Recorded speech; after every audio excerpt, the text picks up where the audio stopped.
Hi, I'm Ross Benjamin reporting for the Offshore Gaming Association. That's OSGA.com, your number one source for information on the offshore sportsbook industry. That's OSGA.com.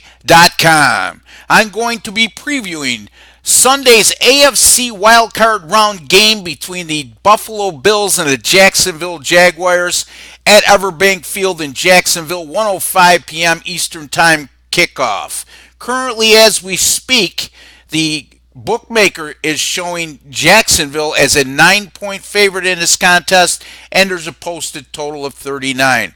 This is an awfully intriguing playoff matchup in a couple of respects. First of all, we saw last Sunday Buffalo win at Miami and then go back to the locker room and find 8 minutes to go in the Cincinnati-Baltimore game, needing the Bengals to upset the Ravens and clinch a playoff spot as a result. And sure enough, Cincinnati was able to throw a 49-yard dramatic touchdown pass from Andy Dalton to Tyler Boyd with just 42 seconds to play, and the Bengals pulled off a 31-27 win at Baltimore.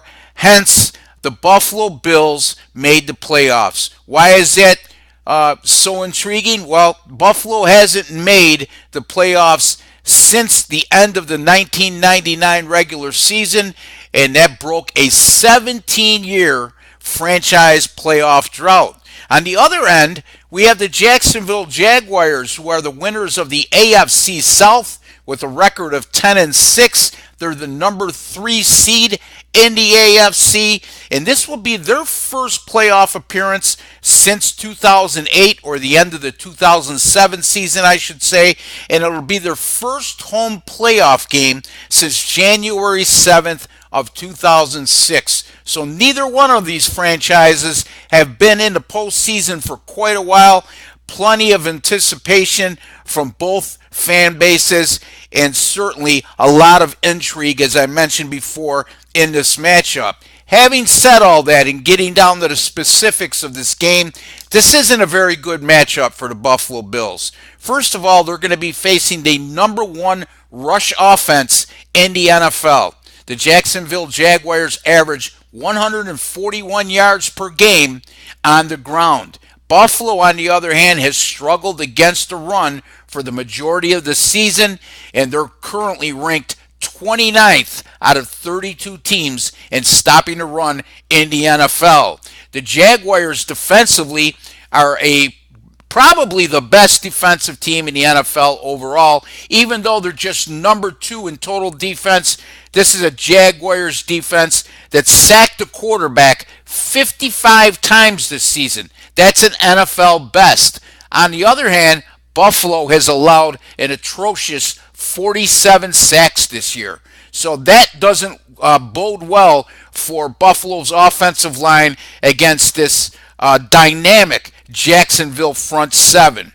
Now, Buffalo does have a chance to run the ball against Jacksonville. You would think, right? When you look at the statistics, they're number 6 as far as rush offense goes, and the Jacksonville Jaguars actually improved down the stretch against the run, but they still finished 21st against the run. Here's the problem. LaShawn McCoy was carted off. The Buffalo Bills star running back, I should say, LaShawn McCoy, carted off in the first half last week in Miami, which looked like a serious ankle injury at the time.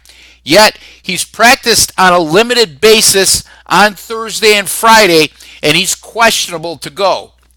One has to wonder, even if McCoy plays on Sunday, how effective he will be. This is a running back that patents his game on slashing type of runs, cutting, and he's not a straight ahead downhill runner, and an ankle injury can certainly hinder a running back who has that kind of style.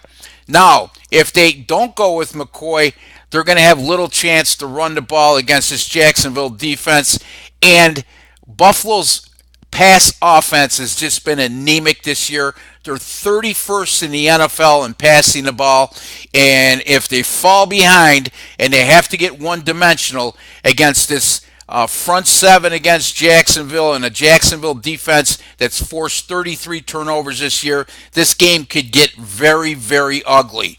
Now, having said that, how could Buffalo stay in this game and possibly cover? Well, the Bills have forced 27 turnovers of their own this year, and this is also a Jacksonville team who dropped their last two games and were a -5 turnover differential in those contests. Turnovers could be a great equalizer for a big underdog, which Buffalo is. And then you look at the Jacksonville running game. I know on paper the Bills look hard-pressed to be able to stop or neutralize this Jaguars' top-ranked rushing offense. However, if they come up with a schematic plan that can at least neutralize Jacksonville and keep them behind the sticks and force Blake Bortles to beat the Bills with their arm. As we well know, Blake Bortles is very prone to turning the ball over, and this Buffalo Bills team has been very good in that regard. So that's the only way I see the Buffalo Bills being able to stay in this game and cover and have the very slight chance of pulling an outright upset on the road. Now, as far as Jacksonville goes, in my estimation, the only way they don't cover this game is if they beat themselves, for the reasons I just alluded to. Jacksonville just needs to stick to the run, feed Leonard Fournette the ball, keep ahead of the sticks, keep Buffalo off balance, open up the passing game, grab the lead, rely on their defense, and then really lean heavily on the running game in the third and fourth quarters of this game, and they should be in very good shape to come away with a playoff victory here. So to this date, right now, again, we're looking at a Jacksonville defense that created 33 turnovers. Buffalo has forced 27 of their own. Whoever wins the turnover battle in this game certainly will be in a decent position to cover this game as well. Be sure to visit my website, rbwins.com. That's where you can purchase all the picks that I personally wager on myself, as well as my paying clients receive. Folks, the last 2 weeks of the regular season, I went 7-1 against the spread. It's crunch time. Big-time games are for big-time handicappers, and I'm certainly your man in that regard, and my proven track record since 2002 verifies that fact. That's rbwins.com. You could also call me direct, 781-571-0299. That's 781-571-0299. I employ no salespeople. You'll talk to me and me only. I accept all major credit cards. Right now, folks, for Saturday, I have a 5-star ATS winning side in the game between the Tennessee Titans and the Kansas City Chiefs, and a 10-star top play total on Saturday night's game between the Falcons and Rams, and I've gone 14-7 with my last 21 picks that are 10-star top plays in the NFL. That's rbwins.com. Until the next time, good luck with all your picks this weekend.